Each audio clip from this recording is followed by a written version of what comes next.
시청자 여러분 안녕하십니까.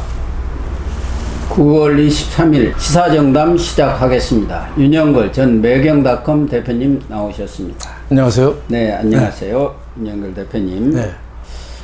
이른바 영원한 제야, 네. 거리의 혁명가, 예. 그리고 시대의 이상가, 여러 가지 이 별명을 가지신 네. 장기표 선생이 네. 정말 오랜 민주화운동 끝에 네.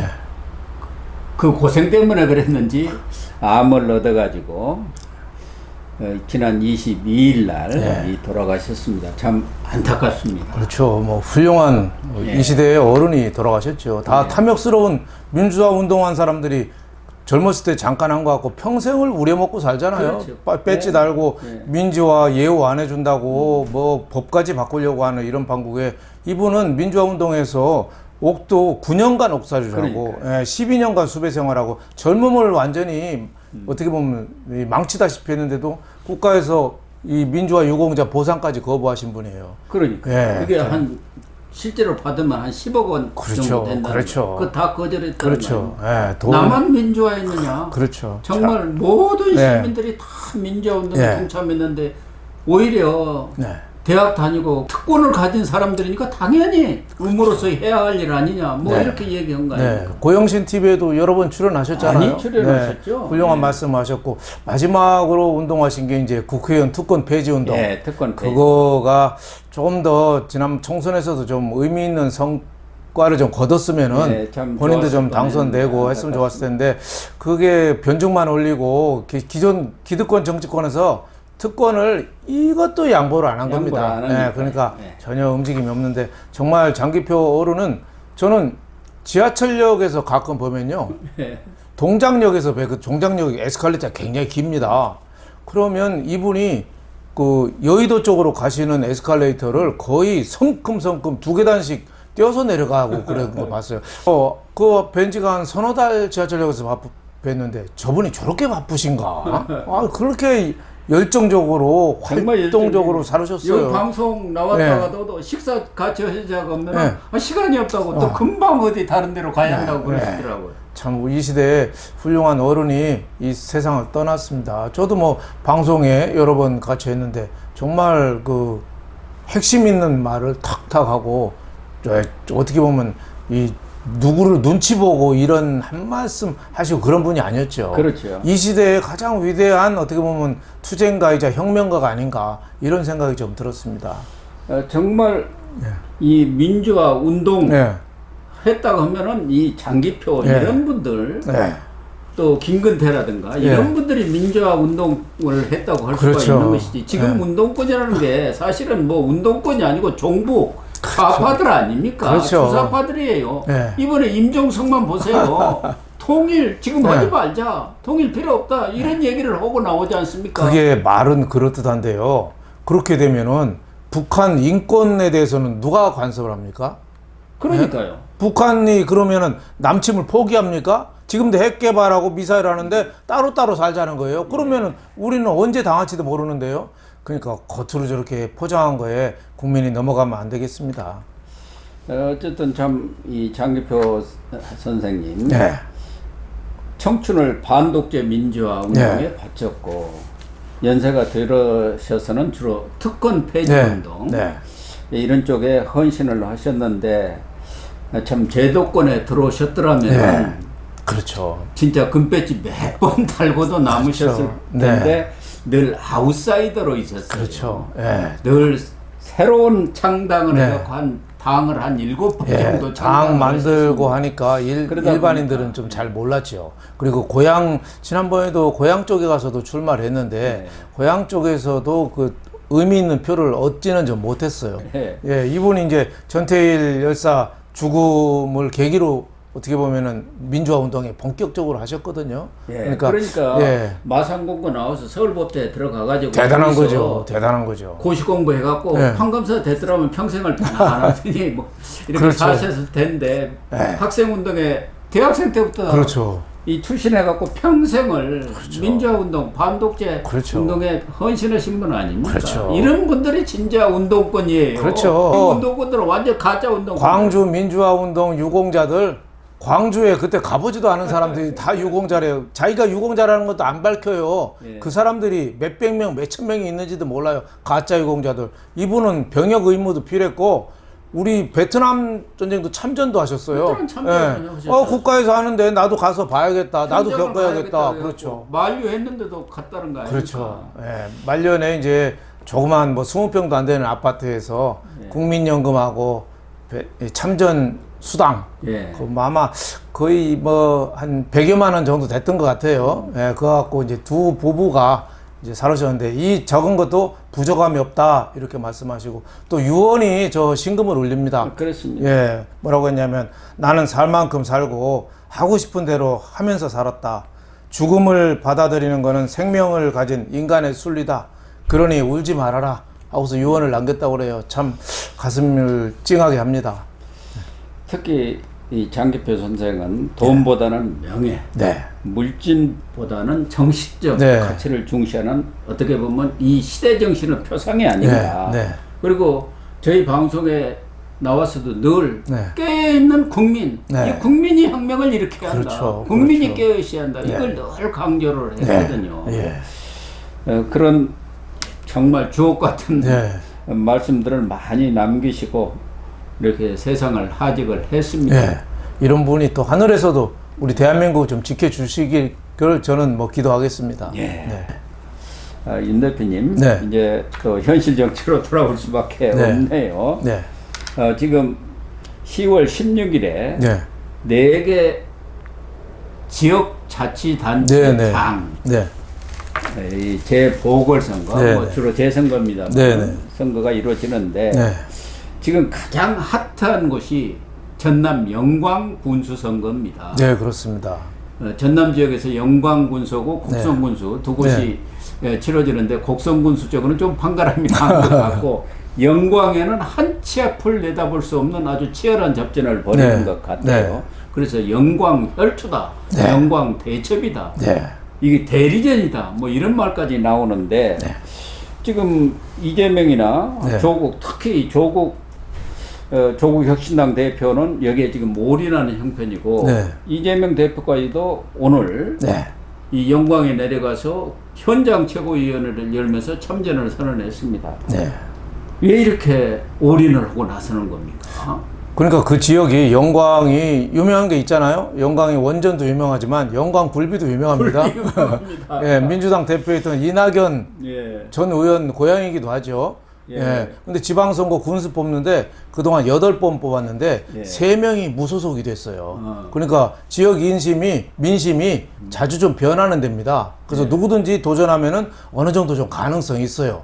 그래서 군민이 한 5만 1,000명 정도 되거든요. 근데 그렇군요. 예, 근데 조사를 이번에 또 재밌는 게 뭐냐면은 그 조국당에 출마한 장현이라는 사람이 원래 조국당이 아니라 민주당에서 저쪽을 공천에 반발을 느끼고 민주당을 탈당해서 조국혁신당으로 옮겼어요. 그러니까 예. 민주당에 새롭게 경선에 예. 나서는 사람이 예. 아마 정과가 몇 번 그렇죠. 있었던 모양이에요. 네. 그런 사람하고 경선을 안 하겠다. 예. 그렇죠. 그런 사람을 투입했을 때는 예. 민주당에서 예. 민주당 후보로 찍어갖고 보냈다고 판단을 한 거겠죠. 이것도 비명 행사 공천 비슷한 거죠. 예. 뭐 이재명 쪽에 뭐 줄 됐겠죠. 장현 네. 조국 혁신당 네. 후보는 현지에서 네. 오랫동안 네. 이 정치를 해온 사람입니다. 예, 그렇습니다. 현장 정치를 네. 오랫동안 해온 사람이에요. 네. 그런데 아까 이야기한 대로 이낙연이라든가 농림부 장관 지낸 분, 네. 부처교장 네. 그런 분들이 자기가 거기서 국회의원 오래 하니까 네. 이 공천을 받을 수가 없어요. 그렇죠. 예, 이계호 네, 의원. 네, 네, 네. 이런 분들이 거기서 4선, 5선 이렇게 네. 해버리니까 이 사람이 크지를 못했어요. 그렇습니다. 그래서 현지에서도 참 아까운 사람이다. 네. 이런 평가를 많이 받았거든요. 네. 그러다 보니까 지금 이게 만만치 않은 싸움이 벌어져 버린 거죠. 그렇습니다. 이 공천에 대한 뭐 공정성 시비까지 붙어가지고 민주당하고 조국혁신당의 싸움이 된 건데 이게 지금 앞으로 2년 후에 지방선거의 전초전이기도 하고 예. 2017년 대선을 풍향계가 되는 또 선거기도 그렇죠. 해요. 여기서 그건 만약에 누가 가져가야 되냐. 영광에서 조국혁신당한테 졌다. 그러면은 이재명 저 2기가 출범했는데 저 좀 민심이 흔들리는 거죠. 호남 민심이. 호남 민심이 흔들리는 그래, 호남 민심이 흔들리면 어디가 흔들립니까? 서울 민심이 또 흔들려요. 그렇죠. 그러니까 이재명 또 사법 리스크 지금 재판 2년 구형이라고. 예, 구형 받았잖아요. 네. 좀 있으면은 또 판사 선고가 나와요. 그러니까 이것까지 이 지방선거에서 성과를 못 얻으면은 이재명이 상당히 코너로 몰리는 거죠. 지금 네 곳에도 치러지지 않습니까? 네네. 그런데 강화군수 네. 여기는 전통적으로 보수 텃밭이에요. 네. 그리고 부산 금정구 네. 거기도 지금 분위기로 봐서는 국민의힘이 우세하단 말이에요. 네, 그렇습니다. 거기도 조국 혁신당까지 후보를 냈지 않습니까? 네, 네. 그렇기 때문에 4명 중에 네. 한 명만 당선이 됐다. 네. 국정군수만. 네. 그럼 이재명은 완전히 추락해버리는 그렇죠. 것이죠. 네. 상당한 그런 의미가 있는 그런 이번 지방선거가 인원은 적지만은 또 사법 리스크 앞으로 지방선거 대선하고 이 연관이 돼서 상당히 가늠자가 될 수 있죠. 그리고 지난 총선에서 지민 비조라고 그랬잖아요. 네. 조국 당에서는 지역구에 공천을 안 했지만은 지역구는 민주당, 비례대표는 조국당 찍었어요. 하지만은 조국이가 얻은 표가 민주당보다 오히려 많았잖아요. 그렇죠. 그러니까 이번 이 재보궐선거를 통해서 그러면 조국하고 이재명하고 둘 중에 누가 저 자웅을 승자냐, 네. 누가 더 앞으로 호남 맹주냐, 어떻게 보면 이 가늠자가 될 수 있는 거죠. 그러니까 조국 대표는 영광에서 당선이 되면 나비 효과로 네. 호남 전체에 태풍이 분다. 그렇죠. 지난 총선에서도 말씀하신 대로 네. 조국 혁신당은 비례대표에서 43.97%, 민주당은 39.88% 예. 호남에서 네. 이렇게 얻었단 말이에요. 네, 그렇습니다.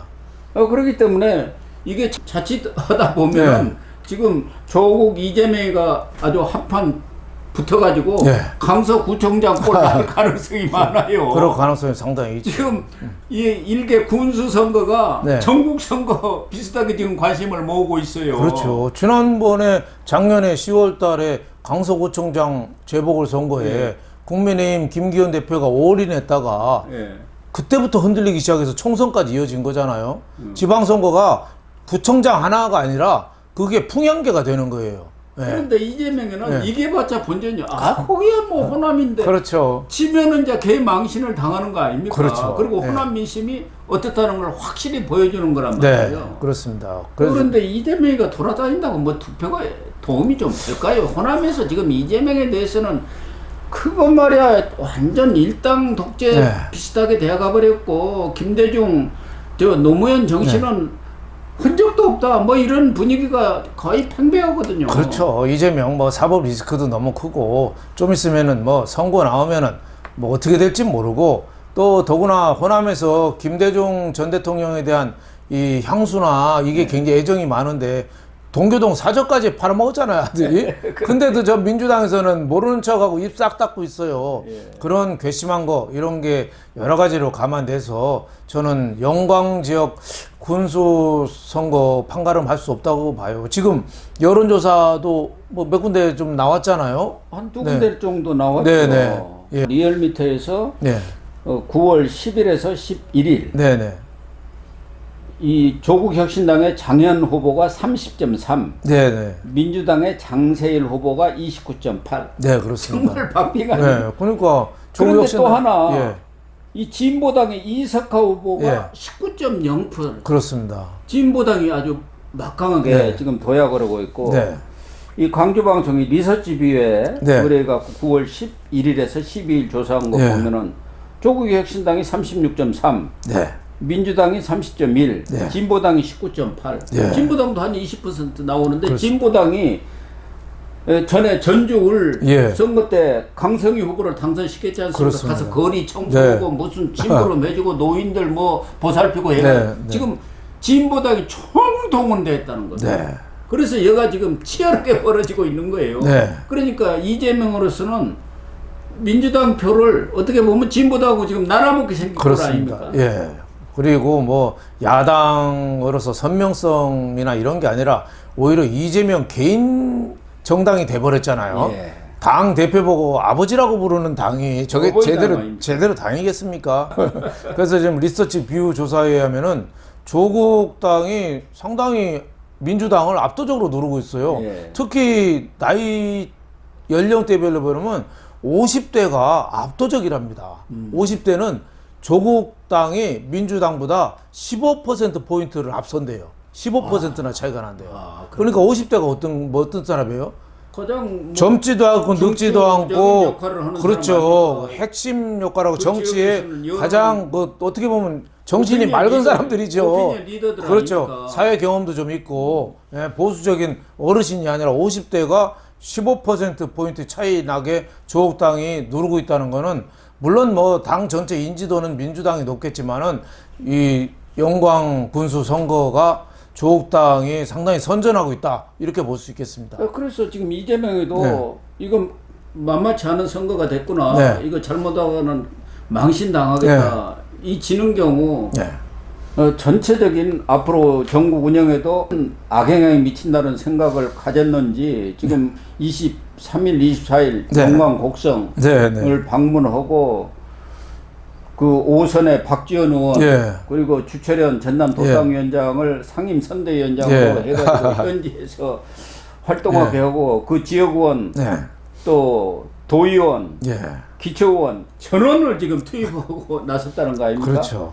조국 대표가 현재 세 얻어가지고 이렇게 쇠빵살이를 지금 네. 하고 있지 않습니까? 한 달 월세살이 한답니다. 한 달 월세. 그러다 보니까 여기 정청래 한준호까지도 한 달 네. 월세 살겠다고 네. 현지로 가고 지금 난리 법석인 네. 모양입니다.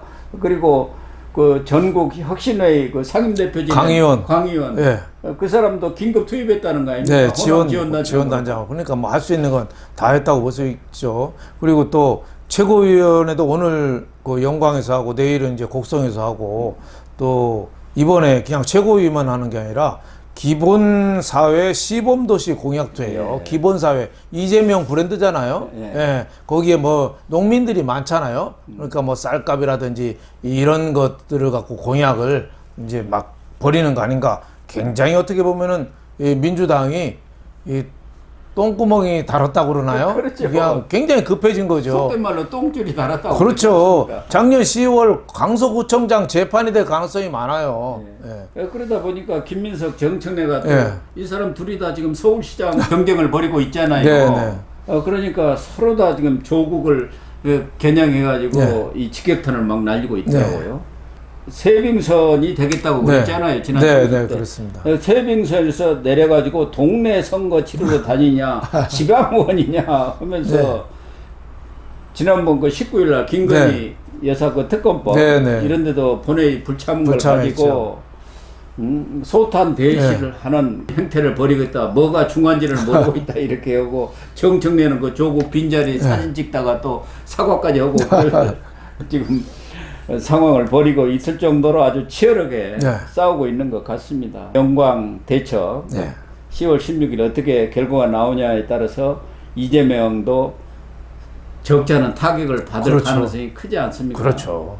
그런 측면에서 보면은 국민의힘이 이번에는 전략을 현장에다 맡기겠다. 현지에 그렇게 해가지고 조용한 선거로 치르려는 게 오히려 전략상은 잘 된 것 아닌가. 그렇죠. 어차피 호남에서는 안 되는 거 아닙니까? 그렇죠. 뭐 전략 괜히 판 키울 필요가 없어요. 부산 오고 강화에서 금정 오고 강화군수 이기면 되는 거 아닙니까? 그렇죠. 그러니까 지난해 강서구청장 때처럼 전체적으로 당 지도부가 나서서 소란 떨어서 얻은 게 없잖아요. 그래서 지역에 공천도 맡기고 다 조용한 선거를 하겠다 하는 건 잘한 건데 한동훈 대표도 지금 취임한 지 2달 됐거든요.